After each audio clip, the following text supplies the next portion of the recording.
Amém? Graças a Deus que Ele dá a oportunidade para trazer a mensagem neste dia que fez o Senhor. A palavra do Senhor diz: este foi o dia que fez o Senhor, regozijemo-nos e alegremo-nos nele. Hoje é o dia 10 de agosto do ano de 2025 e aqui eu sou a missionária Fátima Purégio e eu estou aqui em Recife, Pernambuco, no Brasil. E hoje, aqui no Brasil, que justamente todo segundo domingo do mês de agosto, ele é comemorado o Dia dos Pais. E, como cada um dá o que tem, eu tenho flores para te dar. Receba esta flor, esta humilde flor, como prova da magnitude de Deus, do amor de Deus. E a palavra do Senhor diz que o Senhor é o lírio dos vales, a rosa de Sarão, e até os seus espinhos são marcas de amor. Você é amado, você é amada, feliz Dia dos Pais.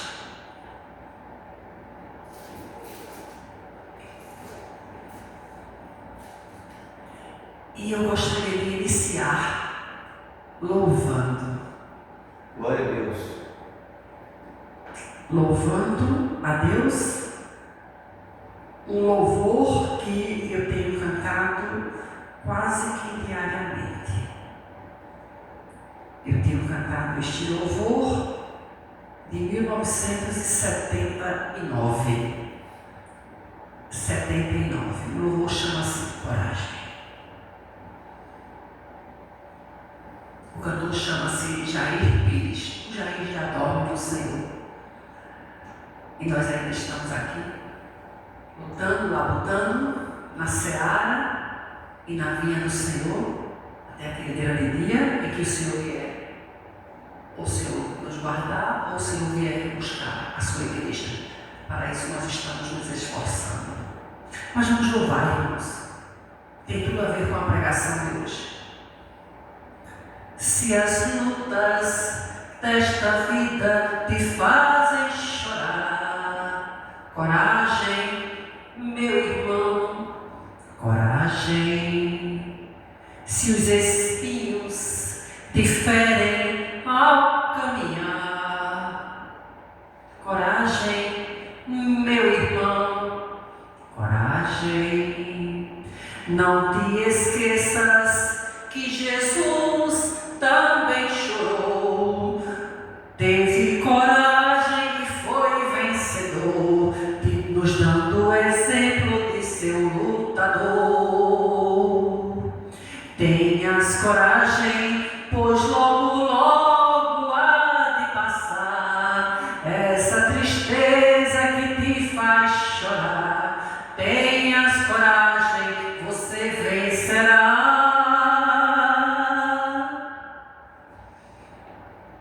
Não te importes se é grande a tua dor. Coragem, meu irmão, coragem. O que importa é que Cristo é o vencedor. Coragem, meu irmão, coragem. Não te esqueças que Jesus também chorou, teve coragem e foi vencedor, nos dando um exemplo de seu lutador. Tenhas coragem, pois logo, logo há de passar essa tristeza que te faz chorar. Tenhas coragem, você vencerá.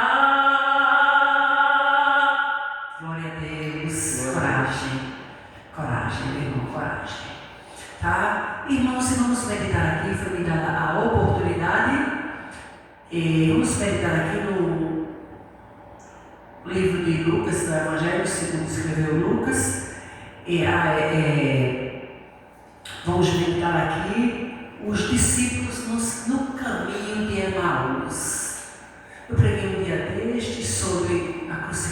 pregação sobre o Calvário, sobre a ressurreição de Cristo, sobre o Senhor dizendo: olha, eis que eu estou convosco todos os dias até a consumação dos séculos. Aleluia! Ali Jesus já estava ressurreto, e ali a palavra do Senhor fala aqui, onde nós vamos meditar aqui no livro de Lucas, no capítulo 24, os discípulos em Emaús. Os discípulos estavam em Emaús, e o que é que estava acontecendo com os discípulos? O que é que estavam? E esse no mesmo dia iam dois deles, um para a aldeia que estava de Jerusalém, 60 estádios, cujo nome era Emaús, a aldeia chamava-se Emaús, e eles iam falando entre si. Imagina a conversa, falando entre si de tudo aquilo que havia sucedido, ou seja, tudo aquilo que havia acontecido. E aconteceu que eles falando entre si e fazendo perguntas uns aos outros, o mesmo Jesus se apresentou e ia com eles. Mas os olhos deles estavam como que fechados, para que o não conhecessem, ou não reconhecessem. E ele lhes disse, o Senhor Jesus disse: que palavras são estas que caminhando trocais entre vós, e por que vocês estão tristes? Que palavras são essas? Vocês estão caminhando, trocando essas ideias entre si, e por que vocês estão tristes? E respondendo cujo nome era Cleopas, disse: és tu peregrino peregrino aqui em Jerusalém? E não sabes as coisas que nela têm acontecido nesses dias? Tu és de fora? Tu és peregrino, tu não sabes o que está acontecendo? E ele lhes disse, Jesus faz umas perguntas interessantíssimas. Quais? Jesus quer ouvir de você o que é que você pensa acerca dele. Ele quer ouvir o que é que se passa efetivamente na sua cabeça. Porque primeiro ele disse: pega, que conversas são essas conversas de vocês aí, que vocês estão caminhando e trocando ideia entre si, e por que vocês estão tristes? Mostra já a preocupação do Senhor conosco, com a nossa tristeza, com a nossa angústia, com as nossas conversas, com os nossos dilemas, com as nossas questões. Aleluia. Aí ele disse: tu é peregrino, né? Tu não sabes não as coisas que têm acontecido aqui. Aí o Senhor diz quais, porque ele é, eu digo assim, cirúrgico, ele é pontual, ele gosta de detalhes, ele gosta de aquilo tudo. Se for nessa desenho para mim, eu não estou conseguindo compreender, eu não consigo, porque ele quer algo muito, muito detalhado, específico, melhor dizendo. E eles disseram: as que dizem a respeito de Jesus o Nazareno, que ele foi um profeta poderoso em obras e palavras diante de Deus e de todo o povo, e como os principais dos sacerdotes e os nossos príncipes o entregaram à condenação de morte e crucificaram, e nós esperávamos que ele fosse o que ia remir Israel, mas agora já é o terceiro dia desde que essas coisas aconteceram. É verdade também que algumas mulheres dentre nós nos maravilharam, as quais de madrugada foram ao sepulcro e, não achando o seu corpo, voltaram dizendo que tinham visto uma visão de anjos que dizem que ele vive. E alguns dos que estavam conosco foram ao sepulcro e acharam-se assim mesmo como as mulheres haviam dito, porém não o viram. E Jesus lhes disse: ó nécios e tardos de coração, para crer em tudo o que os profetas disseram, porventura não convinha que o Cristo padecesse essa e entrasse na sua glória. Aleluia, glória a Deus. Honestos e tardos do coração. Em outras palavras, o Senhor disse: foi para isso que eu vim. E o próprio pastor, há pouco, ele falou exatamente em 3,16 de Mateus. Porque para isso se manifestou, né? Porque Deus amou o mundo de tal maneira que enviou o seu Filho unigênito, para que todo aquele que nele crê não pereça, mas tenha a vida eterna. Então, o que é que nós vamos meditar hoje? De repente o Senhor está contigo, está comigo no caminho de Emaús. Está escutando a tua conversa e a minha. E Ele se preocupou, irmãos. Olha a preocupação, a essência do Senhor com as coisas mais íntimas da nossa existência. Ele encostou e disse: que palavras são essas? Ficou ali, ó, abelhudo, como a gente fala, né? Abelhudo a gente fala aqui, como fala na linguagem mais menos culta, mas abelhudo. Encostou, escutou eles conversando. Aí ele disse: que história é essa? Que conversa é essa? Que palavras, versículo 17 do capítulo 24, que palavras são essas que vocês caminhando, trocais entre vós, e por que vocês estão tristes? Amém. Irmãos, o Senhor se importa conosco. Tá? Os discípulos, eu coloquei aqui, os discípulos, eles estavam se sentindo abandonados. E eles estavam ali, aqueles viajantes de Emaús, eles estavam também achando que a promessa não havia se cumprido. Não é? Ele disse, quando ele estava conosco, ele disse que ia ressuscitar. Mas já no terceiro dia. E nada aconteceu. Inclusive, tu és peregrino aqui, não sabes o que efetivamente está acontecendo? Tu és de fora, que quando a gente chega num local que nós não conhecemos, a gente tem que se adaptar e conhecer os costumes daquela nação, não é? Daquele local, daquele ambiente, tudo tem um ritual, tá certo?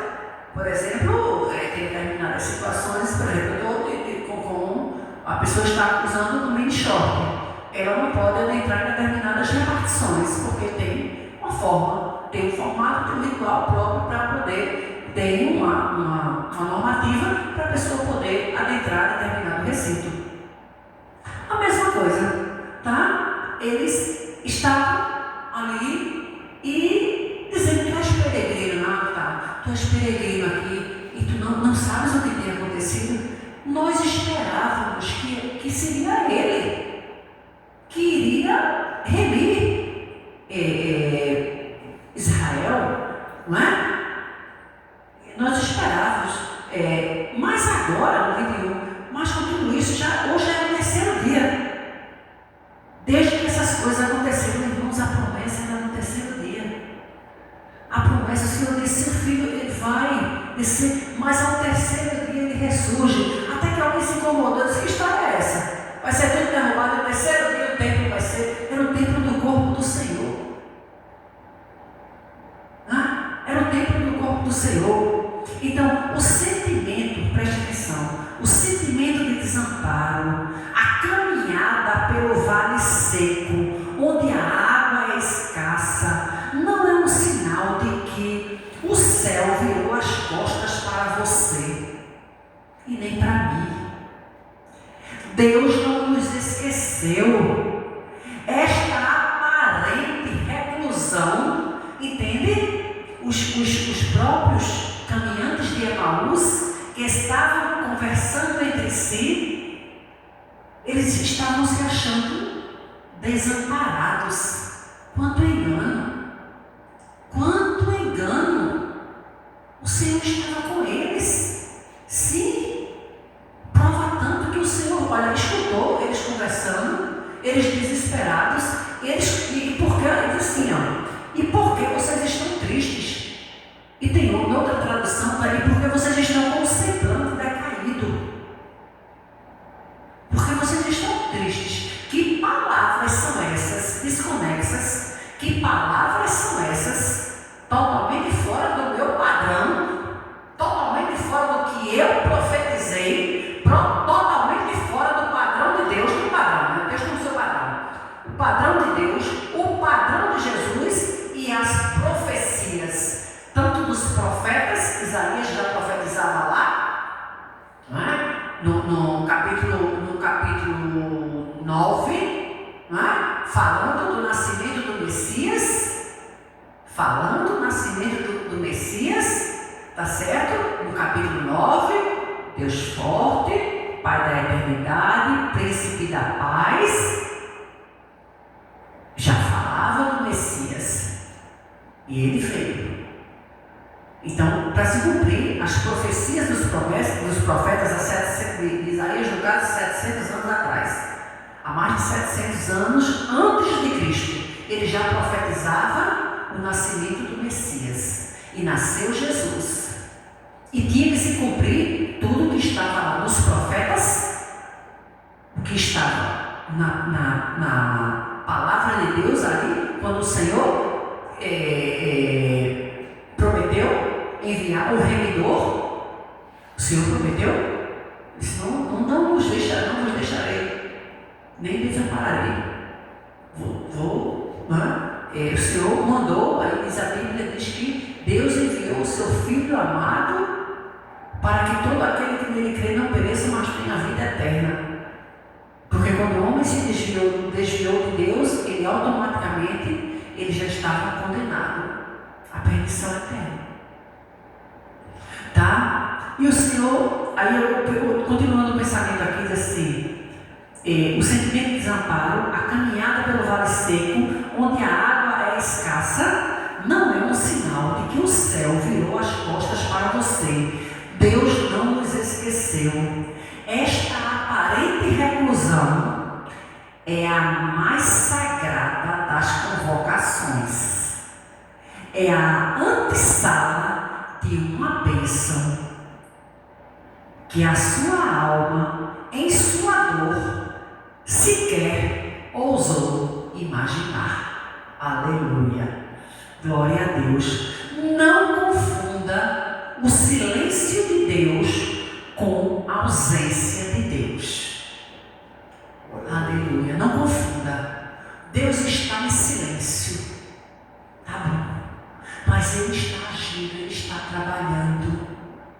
O silêncio de Deus, tem até um louvor da cantora Shirley Carvalhais, e ela faz assim: o silêncio de Deus incomoda você já não aguenta ficar sem respostas, mas hoje muda-se a história, Deus levanta do seu trono para te dar a tua vitória. O silêncio de fato incomoda. A gente sempre quer uma resposta. E às vezes neste mundo fast food, neste mundo de resposta em que nós queremos respostas pontuais, nós não queremos aguardar, enquanto estão demorando, a gente já está vendo um concorrente para resolver a nossa demanda. Eu peço o preço aqui, eu não me dá, eu já comprei um concorrente aqui, eu quero me dar o preço que ele vai, e vamos aqui. Então, neste mundo de extrema urgência, mas nas coisas celestiais não é assim que funciona, tá certo? Aí eu coloquei aqui, essas são frases, irmãos, não são de minha autoria, deixar muito bem claro isso aqui, do servo do Altíssimo que já dorme, o Senhor é do Billy Graham.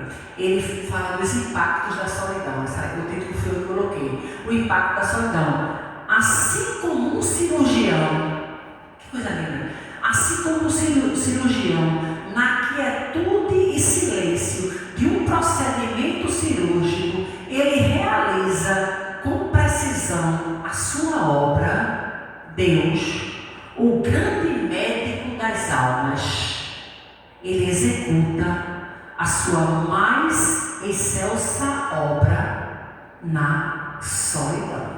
Glória a Deus. Aleluia. Na solidão, o Senhor está contigo. Tá? Você não está e nem eu. O Senhor fez muito questão de deixar aqui registrado, dizendo: não é bem assim não. Que palavras são essas que vocês estão conversando entre si? E por que vocês estão com o semblante decaído? Por que vocês estão tristes? Olhem para mim. Eu estou com vocês. É porque, irmãos, às vezes na nossa parodiar, eu vou fazer uma analogia aqui. Às vezes na nossa caminhada para Emaús, no caminho de Emaús, o Senhor está conosco e nós estamos dispersos, pensando que não. Ele está ouvindo, está até bem perto, abelhudo, escutando até as nossas conversas, percebendo o nosso semblante, porque não falou nenhuma vez que eles estavam conversando, está tudo triste, ele está acabado. Jesus percebeu que eles estavam tristes. Aleluia. Jesus percebeu e disse: por que vocês caminham assim, trocam essas ideias entre si, e por que vocês estão tristes? E eles foram se justificar para o que eles achavam estrangeiro, para o peregrino. Mas peregrino aqui, de passagem, era nada. Era o Jesus que já havia ressuscitado. Jesus já estava lá, estava preocupado. Irmãos, o Senhor se preocupa conosco. Você, eu coloquei aqui, você não está enterrado.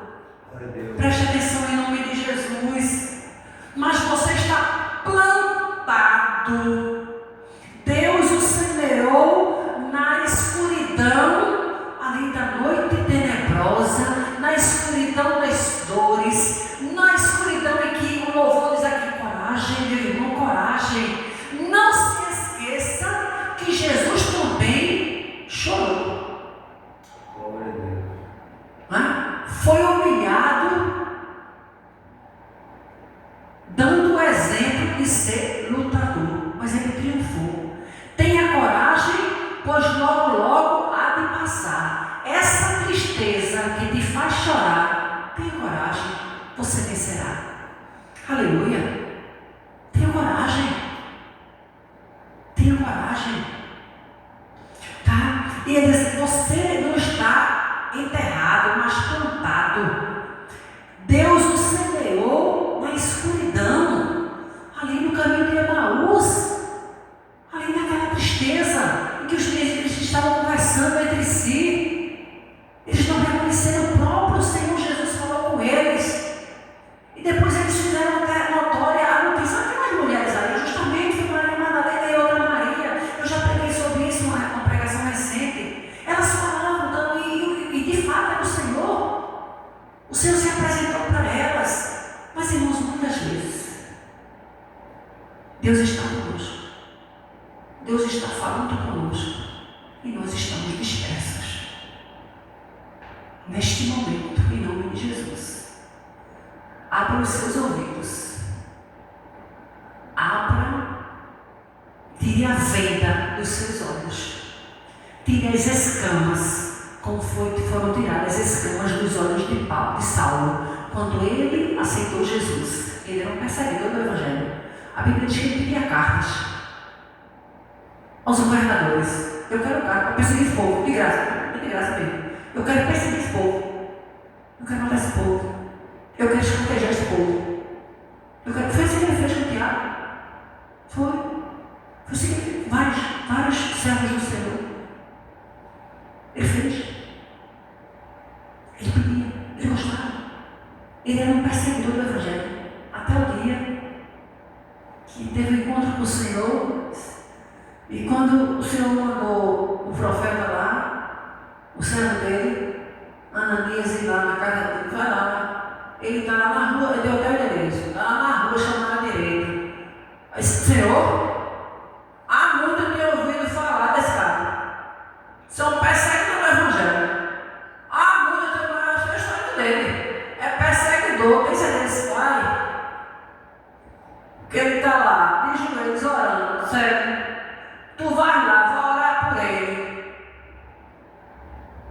eu mostrarei o quanto ele há de padecer e sofrer por causa do meu nome. Vai, porque ele, Saulo, é para mim um vaso escolhido.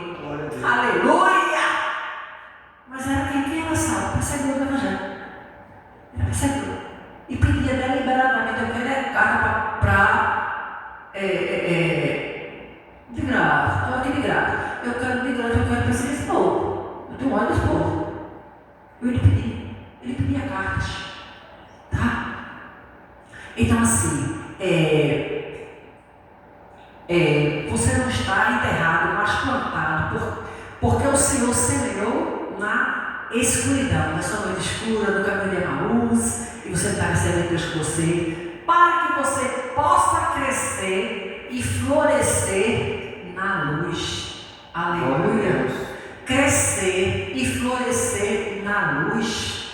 Aleluia, glória a Deus. E no final, e é junto, né? E no final, o Senhor dá uma cortada. Ele dá um veredito. Eu digo assim, ele é imbatível, ele é pontual, ele vem no momento adequado. No momento adequado, ele agora é comigo, agora sou eu. Aí ele se apresenta mesmo desonestos e tardos do coração. A pessoa nécia é uma pessoa sem intelecto, sem pessoa tula, uma pessoa desapercebida, uma pessoa inculta, uma pessoa que não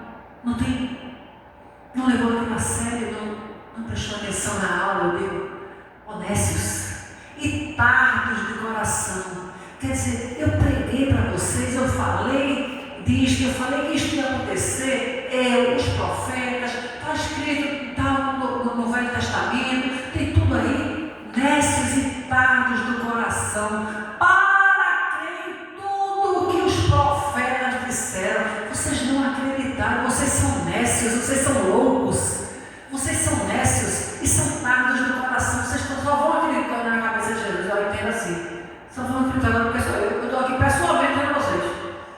Aqui fui eu, sou Jesus. Ressuscitei, estou aqui, vi tudo que vocês estavam passando, mas sou eu que falo contigo, tá? Porventura, ele faz uma pergunta: porventura, não convinha que o Cristo padecesse essas coisas e entrasse na sua glória? Ou seja, queridos, eu vim, Jesus dizendo, eu vim para isto. O meu mistério, a minha ocupação, o meu chamado aqui na terra, a minha missão foi esta. Eu vim para que vocês tenham vida e vida com abundância. Para isto se manifestou o Filho de Deus, para destruir as obras do mal.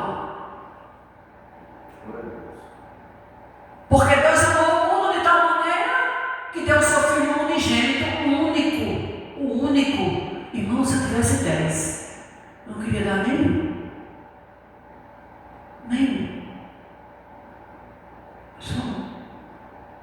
Deus enviou o seu Filho unigênito para que todo aquele que nele crê não pereça, mas tenha a vida eterna. Isso tudo foi pregado para os caminhantes de Emaús, mas eles foram nécios, loucos.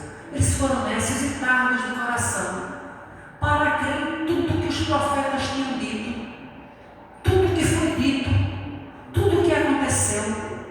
E aí o Senhor faz essa pergunta: não convinha que o Cristo padecesse? Eu vim para isto, eu vim para padecer mesmo. Mas teve um momento que eu, como homem, eu quis: Pai, eu clamei 3 vezes ao Pai, afasta de mim esse caso. Mas tem um porém: antes não seja feita a minha vontade, mas a tua. Prevalecer aqui a vontade de Deus. Tinha que se cumprir. Prevaleceu a vontade de Deus. Jesus veio, Jesus tomou o cálice. Imagine como se Jesus tivesse desistido, eu não estaria aqui hoje nem você. Mas é pela graça, a Bíblia diz: pela graça sois salvos. Isto não vem de vós, é dom de Deus. É pela graça.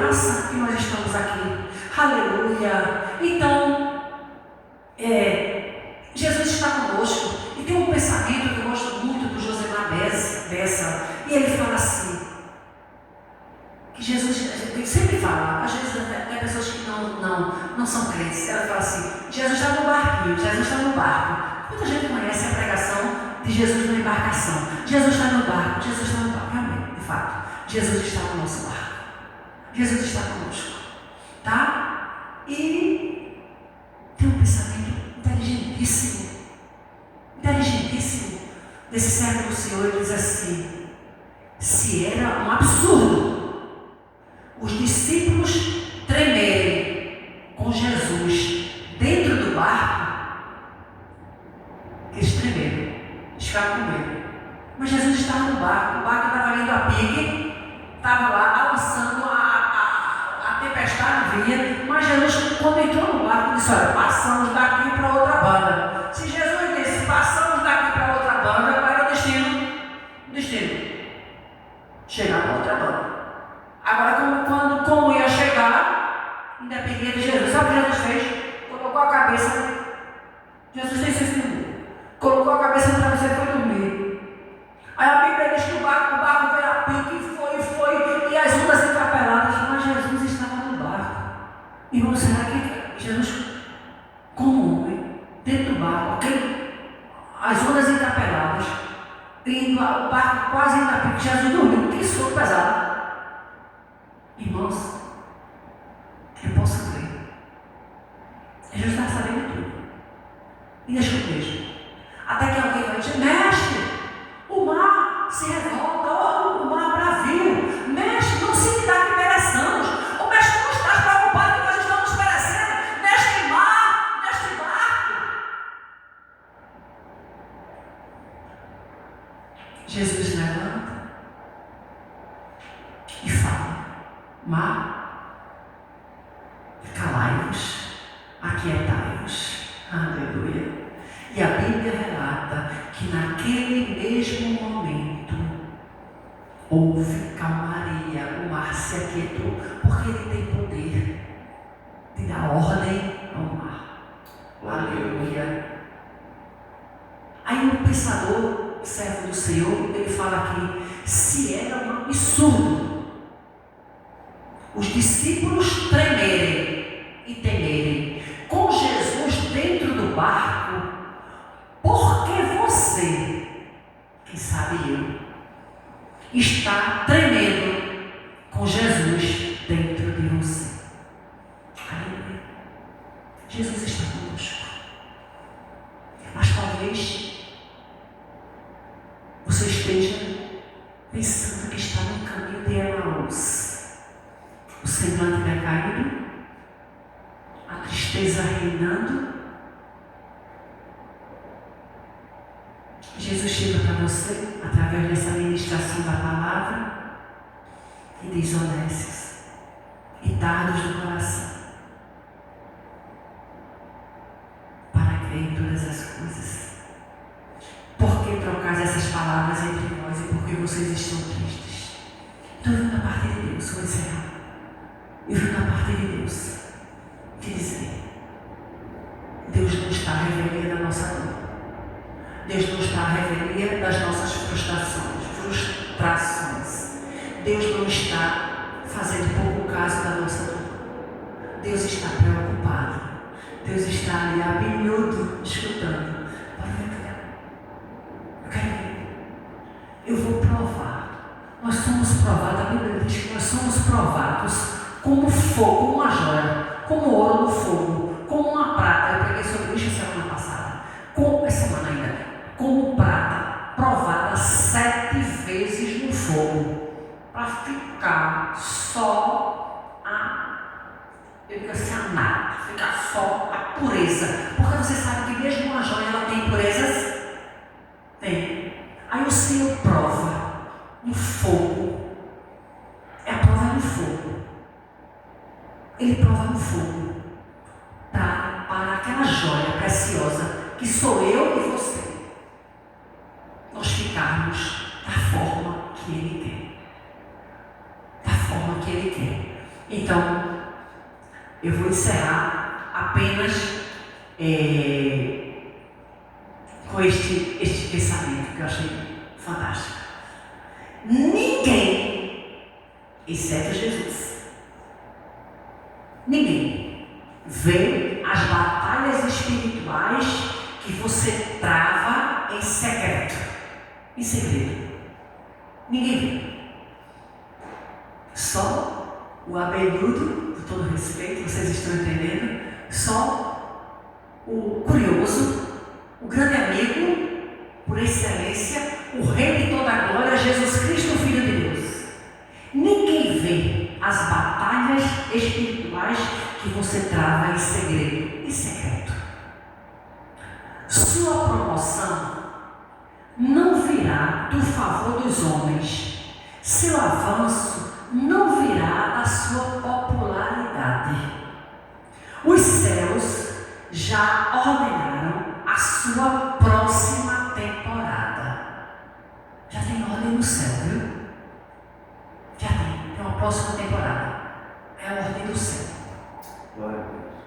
Uma temporada de plenitude e manifestação do poder e da glória de Deus na tua e na minha existência. Prepare-se para a próxima temporada. Deus te abençoe em nome de Jesus. Sei que esta palavra é verdadeira, por isso espero.